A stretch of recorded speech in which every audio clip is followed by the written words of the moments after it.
Okay, we're going to go over to the donors now, and the inclusion-exclusion criteria for the uterus donors in a live setting, that is.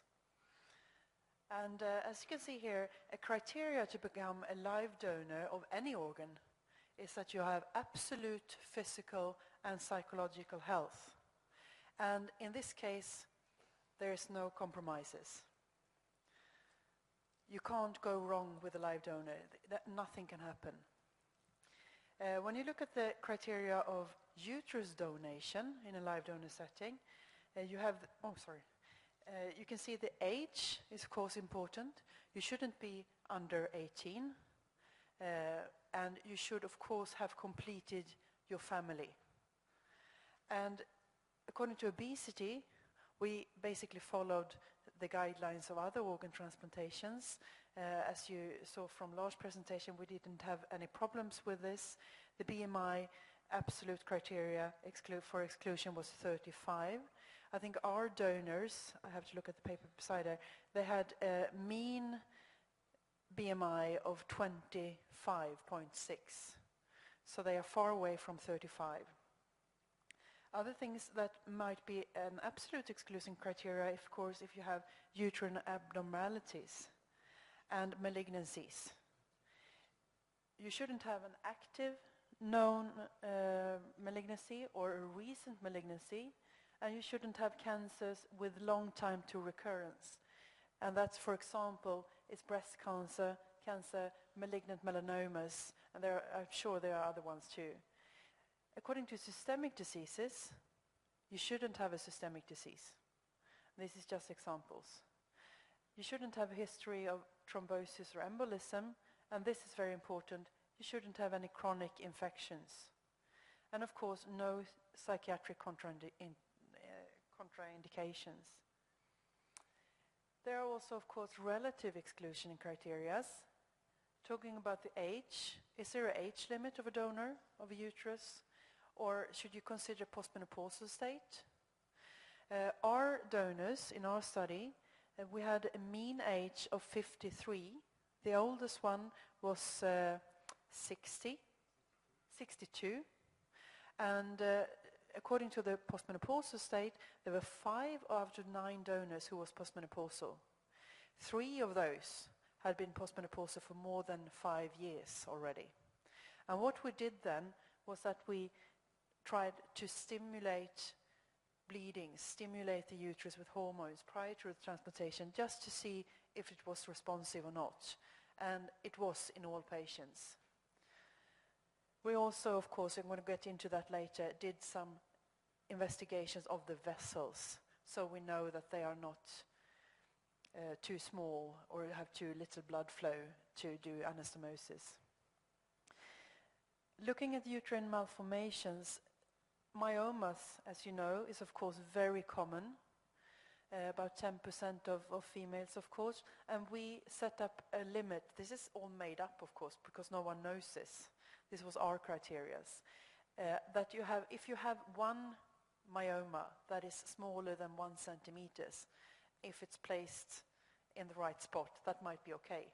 But larger myomas we did not include in this study. Obesity again, this might be a relative BMI limit between 30 and 35. Malignancy, if you have a distant history of malignancy and have been presumed to be cancer-free, you could be considered as a donor. You should of course consult oncology department, and they should also have performed mammograms within 12 months. Pap smears, of course, was done prior to inclusion. And again, psychiatric disorder, if it was far way back in time, they might be okay, but no active history of this one. This is the donors we came up with. I see now, I realize this is wrong. The oldest donor was 62, so it should say 62 here. BMI, around 25 and lower. They had no systemic diseases. They had all undergone pregnancy before. That was one of our inclusion criteria. We wanted to see, did the uterus work? Was it functioning before? They had had 3 children in mean, and they had not gone through any major intra-abdominal surgery. I think there was 1 or 2 who did laparoscopies prior, but nothing else. They had no malignancy, and we ended up with 5 mothers of the recipients, and we also had 1 older sister, we had 1 aunt, we had 1 actually mother-in-law, and a family friend. They all went through extensive investigations. They saw psychologists. The psychologist was a different psychologist than that had seen the recipients. We wanted to split these 2 so we would not be biased. They saw transplant counselors, general physicians, anesthesiologists, gynecologists several times, and of course several times also transplant surgeons. When all this was done, and we had done our investigations, they were all taken up by the Independent Transplantation Board to see if we, and they had to have an okay stamp from there, because otherwise we would not include them. And this was independent, they had nothing to do with the group, and that's really important. See if we missed anything. This is some of the preoperative medical investigations they went through. You can see up here the radiology, MRI, abdominal and pelvic, and also looking at the vessels, of course, very importantly, and chest X-ray, of course, vaginal ultrasound scan, abdominal ultrasound scan, ECG, exercise ECG, and pap smear, of course. All of these are just to test the organ function, general ones, blood samples here also. The microbiology, very important. Test for CMV, as we told you before, that can transfer to the fetus. EBV, also important in transplantation. All the regular ones, HIV, hepatitis, chlamydia, HPV, gonorrhea and syphilis, of course, also. And that was a physical part. Then we come to the really difficult ones, and that's the psychological evaluation. We first did the selection based on the physical evaluation, and the psychological evaluation was not mainly performed to exclude donors, but more to identify the potential risks and if we could give support when that was needed. We focused on cognition, we focused on social support, mental illness, and substance abuse. And how did we do this? Well, we had 1 psychologist working with the donors, as I said before. They performed semi-structured interviews, focused on 3 domains. Also the recipients went through this, of course, but on the donors we focused on 3 main domains, which was psychological well-being, knowledge about the project, very important, knowledge also about the other options for the recipient to receive parenthood, and also the relation with the recipient. We wanted to make sure that this was nothing you do for benefit of yourself. And they also had to fill in several questionnaires according to quality of life, mood and relationship. This is how it looks like. All these arrows symbolizes when they meet psychologists and when they fill in those questionnaires. So we have loads of data now that we have to analyze afterwards, but we think it's really important. And we have done that also in the recipients and in the recipients' partners. Prior to inclusion, of course, and then every 3 to 6 months throughout this experimental period, which means that you're going to go throughout the waiting year before pregnancy, you're going to go throughout the pregnancy, and even during delivery and a couple of years afterwards. So it's a long time we follow these donors. And in addition, if they were hospitalized, or if you had to remove the uterus for some reason, or also if we're going to exit this project without a child, what happens with the donor when this fails? That's important to know.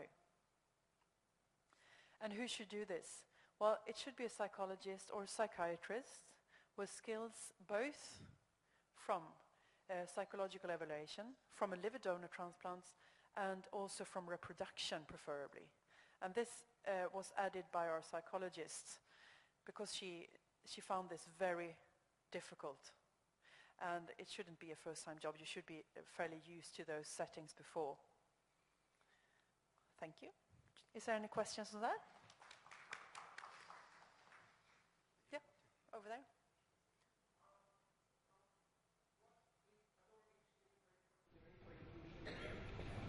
Did you say low age limit for inclusion? Yes. Yes.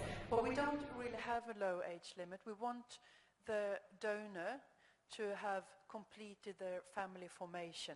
That's the most important thing. Well, the older sister, as I mentioned here, she was born in 75. Yes, I thought I saw a slide that showed that the donor should not be younger than 18. Yes, and that is, of course, from other, we've taken that from other organ donations. You should never have a donor under the age of 18, but in this case, it's of course very important that they have formed their family already. Yeah, that's completely understandable. But considering that the age of regret for surgical sterilization is around 30, yeah, would you want to consider the lowest to be, the youngest to be 30? Because there might be a chance of regret from the donors. Yeah, of course. And that's one thing that the psychology evaluation is very important. You have to really make the donor understand that if you remove your uterus, you're not going to have children. And the evaluation goes on for more than a year. So we have fairly good knowledge of the donor and the wishes of the donor. Thank you very much. Thank you. Yes.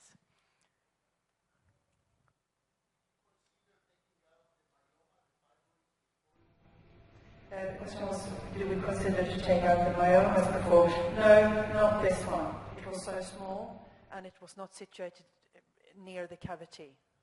Yeah, but still the uterus stays there for years, hopefully. True, true. And it might grow. Yeah. But it's very easy to take it out. Yeah. And you can actually take it out on the back table. Say again? You can take it out on the back table under cold ischemia. And what about HPV you didn't mention? Yes, the HPV was tested also. You checked for HPV? We checked for, and they were all negative. Will you consider in the future having the uterus from the donor by laparoscopy? Would be feasible? To do it laparoscopically? The donor? Yeah. No, actually, we have looked in robotic-assisted retrievals, and that may be the future, but I think probably a combined robotic, laparoscopic, and laparotomy procedure. Of course, the dissection, you will see later, but the dissection of the vessels are a lot easier in the robot. But the disadvantage with the robot is that you have a positive pressure into the abdomen, and the veins are not as dilated as they are in open surgery. But I think that will come. Yeah, and it's tempting, of course. It's tempting, of course, to use a micro. I will just comment, of course, the donor age. I think the realistic donor age would be 38. Minimal age would be 38, 39, but depending on how many kids the donor have. Yeah. Do you have some legislation in your law for the organ transplant or organ donation? Because in Pakistan, the legislation is only people who have blood relations can donate. Others cannot. Okay, can you comment on that, Michael, maybe? Yes, we have, our law permits to have even anonymous donation, live donation.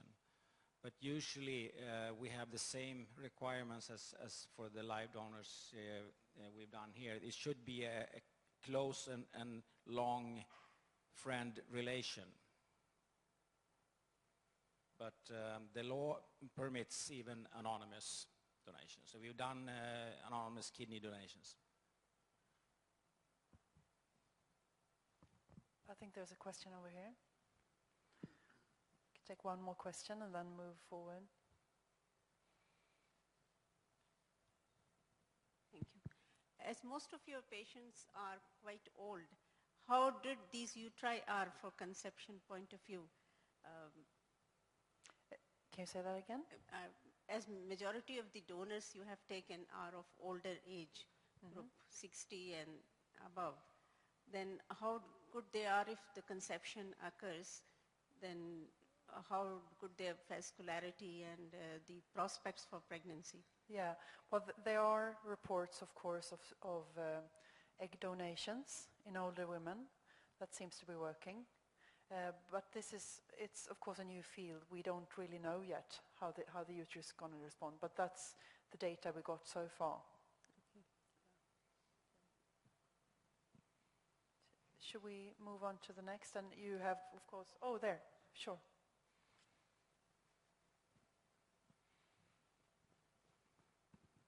We are talking about uterine transplant. Have you ever tried, when you have taken out the ovary, to implant it in the subcutaneous tissue and then later on retrieve egg from there, from that site? We're not reimplanting. Patients who have undergone chemotherapy or radiotherapy, before embarking on that management, you remove the ovaries and you implant them in the subcutaneous tissue and later on retrieve follicles from there for conception. Yes, that of Or course. if there is some massive surgery and in any case you have to remove the ovaries at that time and she wants conception later on, and you can implant the ovarian tissue in the arm, in the subcutaneous tissue. Yeah, you can of course do that, but this is... Have you ever tried, and what are the results? We do ovarian tissue transplantation in Sweden also, and we just got the first baby born actually after that procedure in cancer patients. But that's totally unrelated for that. And of course, ovarian transplantation is a vascular transplantation, and as the early studies in animals pointed out, it's not enough to transplant the uterus as a vascular transplant. You have to really connect the blood vessels.